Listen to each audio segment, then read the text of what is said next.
एक दीवार पर कागज चिपका देखकर मैं करीब चला गया। उस पे लिखी तहरीर पढ़ने लगा। लिखा था, बराए करम जरूर पढ़िए। इस रास्ते पर कल मेरा 50 रुपए का नोट खो गया है, मुझे ठीक से दिखाई नहीं देता। जिसे भी मिले बराए करम पहुंचा दीजिए, नवाजिश होगी। नीचे उसका एड्रेस लिखा था। ये पढ़ने के बाद मुझे बहुत हैरत हुई कि 50 का नोट किसी के लिए इतना जरूरी है, तो इस पते पर जाने का इरादा किया और उस गली में उस मकान के दरवाजे पर आवाज लगाई।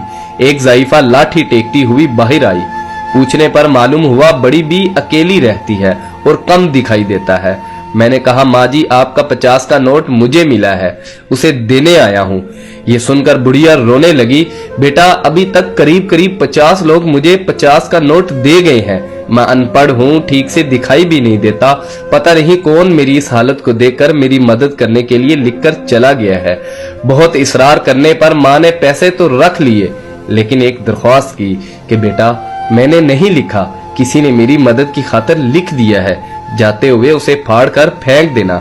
मैंने हाँ कहकर टाल तो दिया, लेकिन मेरे ज़मीर ने मुझे सोचने पर मजबूर कर दिया कि इन सभी लोगों से बुढ़िया ने वो कागज फाड़ने के लिए कहा होगा, मगर किसी ने नहीं फाड़ा।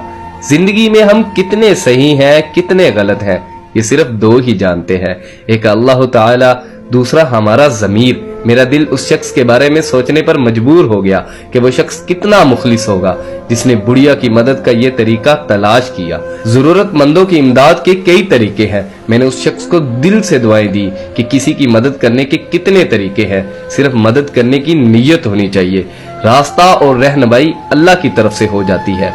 वीडियो अच्छी लगी हो तो लाइक कीजिएगा, शेयर कीजिएगा।